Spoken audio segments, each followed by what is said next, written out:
నమస్తే అండి. చేసిన పాపం ఊరికే పోదంటారు పెద్దలు.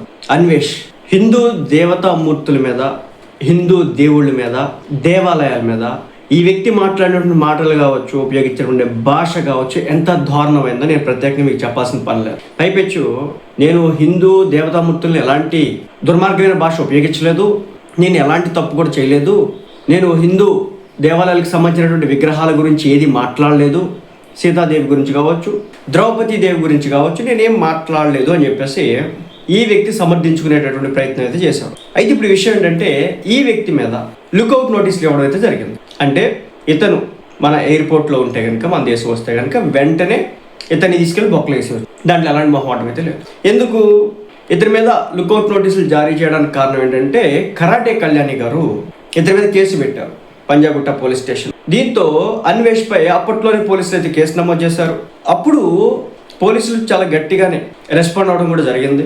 ఇలాంటి క్రమంలోనే ఇటీవల ఇతని యొక్క ఇన్స్టాగ్రామ్ అకౌంట్ లేచిపోయింది. అప్పుడు కూడా ఈ అకౌంట్ పోతే ఇంకో అకౌంట్ ఉంది, నన్ను ఏం చేయగలుగుతారు, నన్ను ఆపగలుగుతారా, బత్తాయిలు, పిల్ల బత్తాయిలు అని చెప్పేసి, ముఖ్యంగా పర్టికులర్గా ఈ బత్తాయి అని చెప్పేసి బత్తాయి బ్యాచ్ అంటూ కొంతమందిని టార్గెట్ చేస్తా. అంటే అక్కడ మతం పేరు ప్రస్తావన తీసుకురావట్లేదు కాబట్టి నేను మాట్లాడట్లేదు. అతను ఏం చేస్తున్నాడో, ఎవరిని బత్తాయిలు అంటున్నాడో, ఏం కథ నడుస్తూ ఉందో మనందరికి కూడా తెలుసు.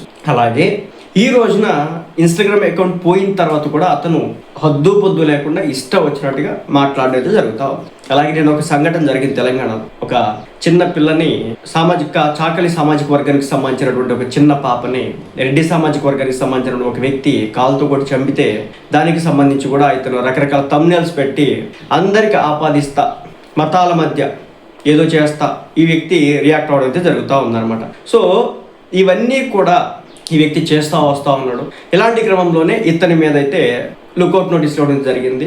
గట్టిగా చెప్పాలంటే ఇండియాలో అడుగు పెడితే చాలు ఇతని ఇంటికి వెళ్ళడు.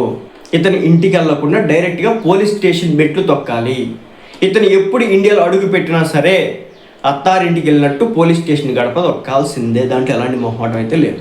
అందుకే చెప్పాను, భగవంతుడు కొంతమందికి కొన్ని సందర్భాల్లో కొన్ని ఇస్తూ ఉంటాడు. ఈ అన్వేషణ అనేటోడికి ఒకప్పుడు ఏమీ లేదు, మధ్యలో బాగా వచ్చి పడింది, అంతా బాగా సంపాదించుకున్నాడు, దేవుడి మీద పడ్డాడు. నాతో బూమరాంగ్ అయింది, దేశంలో వ్యతిరేకత వచ్చింది.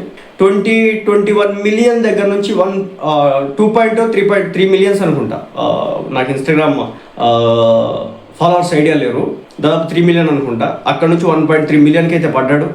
అయినా కానీ ఇంకా బుద్ధి మార్చుకోకుండా నోటికి ఎంత వస్తే అంత మాట్లాడుతున్నటువంటి పరిస్థితి. కాబట్టి ఇతను ఇండియాలోకి వస్తే కనుక చెక్కడం మాత్రం పక్క, దాంట్లో ఎలాంటి మొహమాటం అయితే లేదు.